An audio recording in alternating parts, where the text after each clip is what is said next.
Merci, bonsoir à tout le monde. Et le football haïtien s'apprête à vivre un moment historique, affronter le Brésil dans un match de Coupe du Monde. Le coach est présent avec vous en conférence. Il va très certainement répondre à vos questions. Et nous commençons avec vous.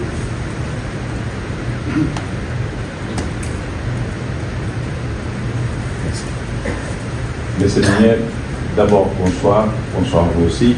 Je m'appelle Fernando Valéquez Barros, je suis freelance et je travaille pour le site de football pour le Brésil. Au Mondial de Qatar, vous faisiez partie de la commission technique du Cameroun qui pourtant a réussi à battre le Brésil. Donc vous connaissez pourtant les chemins pour battre le Brésil.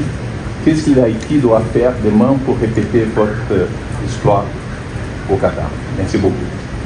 Tout simplement dupliquer ce qu'on avait fait avec le Cameroun contre le Brésil. Mais le plus dur à haut niveau, c'est de répéter les hautes performances. Voilà ce qui est sûr quand je me repenche sur les stats de ce fameux match contre le Brésil avec le Cameroun. Quand je vois les 3 joueurs qui avaient parcouru le plus de kilomètres sur ce match, de mémoire, j'avais Zambo Issa, milieu de terrain défensif, c'est à peu près logique. Et les 2 autres étaient Aboubacar, qui avait été expulsé à 12 minutes de la fin, donc aurait normalement dû courir moins que d'autres joueurs, et Choupo-Moting, pas réputé pour être le plus vaillant en termes d'efforts défensifs. Donc c'est un message, je pense, à envoyer aussi à mes garçons du secteur offensif pour demain. Il va falloir qu'on mette le bleu de chauffe et qu'on court et un peu plus que de raison. Merci beaucoup. Merci. Ici. Paulo Vinícius Coelho, PVC, du canal World du Brésil. Je parle avec Sandy Pocket de Haïti qui parle que c'est le match, c'est 4-1 derrière. Le Brésil peut faire une grande victoire, mais aujourd'hui non. Qu'est-ce qui a changé pour la confiance, qu'est-ce qui a changé pour Haïti, pour les supporters penser qu'ils peuvent jouer une grande partie contre le Brésil? Je pense que demain, en tout cas concernant Haïti, on a tout à gagner sur ce genre de match. Ça fait 52 ans qu'on n'est pas à la Coupe du Monde. Et demain, on a la chance de jouer le Brésil, qui est le recordman historique en termes de victoire lors de cette compétition. Voilà, donc on a le Graal servi sur un plateau. Voilà, maintenant il va falloir être à la hauteur parce que les fans haïtiens nous attendent aussi et se mettent à rêver sur ce type de match. Voilà, mais je pense que c'est une chance, en tout cas c'est le message que je ferai passer à mes joueurs. Alors ça m'intéresse peu ce qu'il y a eu dans le passé en termes de confrontation entre le Brésil et Haïti. Moi c'est demain qui m'intéresse. Voilà, j'espère qu'on saura rendre les Haïtiens fiers de leur équipe. Je pense qu'on a envoyé plutôt une belle image. Malheureusement, ça n'a pas été suivi d'un résultat positif puisqu'on a mordu la poussière, on a perdu. Mais je pense qu'on a montré que notre place dans cette phase finale de Coupe du Monde n'était pas usurpée. Donc ça, c'est déjà une grande satisfaction. Et demain, la vitrine sera encore plus belle pour faire un coup. Ok, professor. Diego Torres, Bola VIP Brasil, em português. O Haiti caiu num grupo bem difícil, né? Com o Brasil, Marrocos e a própria Escócia. Qual é o grande objetivo de vocês? Qual é o grande objetivo do Haiti nesta Copa do Mundo?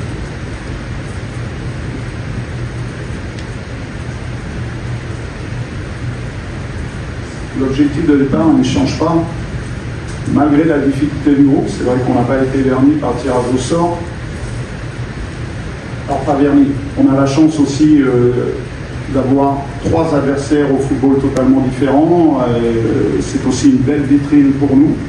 Donc c'est à ne pas négliger. Maintenant, l'idée et la feuille de route tracée auprès de mes joueurs, c'est d'essayer de se qualifier pour les 16e de finale.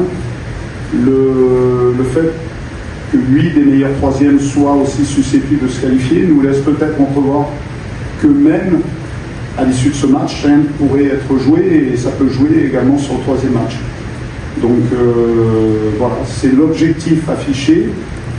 Et en sous-objectif, on va dire évidemment montrer une belle image de notre équipe, montrer qu'on mérite notre qualification. Je pense qu'on a envoyé un premier bon message sur le premier match. Et voilà, l'objectif suprême, c'est de se qualifier.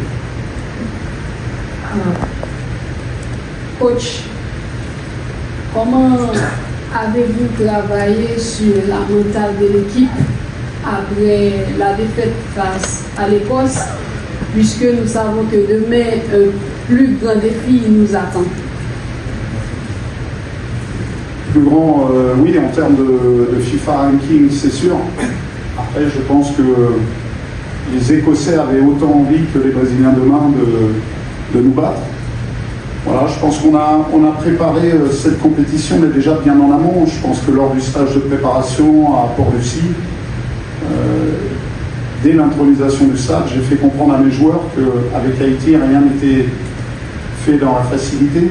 Je rappelle que lors de notre qualification, on avait rempli notre contrat, on avait battu le Costa Rica, on avait battu le Nicaragua, mais il a fallu attendre quelques minutes supplémentaires qu'un autre match se termine avant de savourer notre qualification. Donc je leur ai dit que j'étais quasi persuadé que ça se jouerait au troisième match, qu'il faudrait faire preuve de résilience.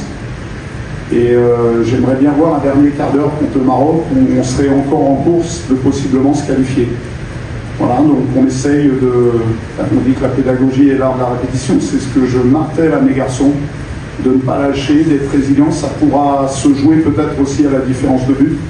Donc quoi qu'il arrive, quoi qu'il se passe demain, on n'a pas le droit de galvauder ce match. 1, on joue au Brésil, 2, ça fait 52 ans qu'on n'y est pas, le stade sera assurément plein. Donc voilà, on va tout donner et de manière à être toujours en course lors du troisième match. Oui. Bonjour coach, Yassé Sam de RFI. Coach, je vous apprends rien quand je dis que les Brésiliens sont peut-être l'équipe la plus supportée par les Haïtiens, à part l'équipe nationale bien sûr, et que les joueurs brésiliens sont aussi des modèles pour beaucoup de joueurs haïtiens. Est-ce que votre première mission, ce ne sera pas justement d'essayer de démystifier cette équipe brésilienne-là, et comment vous comptez vous y prendre pour ça? Le travail a déjà été entamé avec mes joueurs. Je pense que pour retirer le meilleur de chacun, pour se sublimer, il faut aussi des adversaires. Donc aujourd'hui, on a, je prends l'exemple de mon fils et de beaucoup de joueurs dans mon équipe qui vénèrent un garçon comme Vinicius. Ben voilà, aujourd'hui, enfin demain en tout cas, on va se confronter à ce type de joueurs. Donc c'est extraordinaire. Encore une fois, on a beaucoup de chance. Beaucoup aimeraient être à notre place. Certaines équipes ne sont pas qualifiées à cette Coupe du Monde et demain on va jouer ce qui se fait de mieux. Donc on va pouvoir se jauger au moins sur un match, essayer d'être à la hauteur, au niveau, repousser nos limites. Voilà, c'est tout l'enjeu du match de demain. Après évidemment, j'ai 26 garçons au sein du groupe, donc c'est être 26 fois un entraîneur différent. Certains vont avoir besoin d'être rassurés pour enlever un peu de stress. Je rappelle qu'on n'a pas beaucoup d'expérience internationale. D'autres vont se galvaniser au fait d'être justement confrontés à ce type de joueurs. À nous, à moi, au staff, de trouver de bons fils conducteurs, de manière à ce que l'intérêt, c'est qu'au moment où le match va démarrer, qu'on soit tous connectés dans notre projet. Merci. Tudo bem, Nicolete da ESPN, vou perguntar em português. O esporte está cheio de história de azarão que consegue bater o favorito. Aqui mesmo na Filadélfia tem uma história de cinema, que é o Rock Balboa, que venceu, era um azarão e venceu seus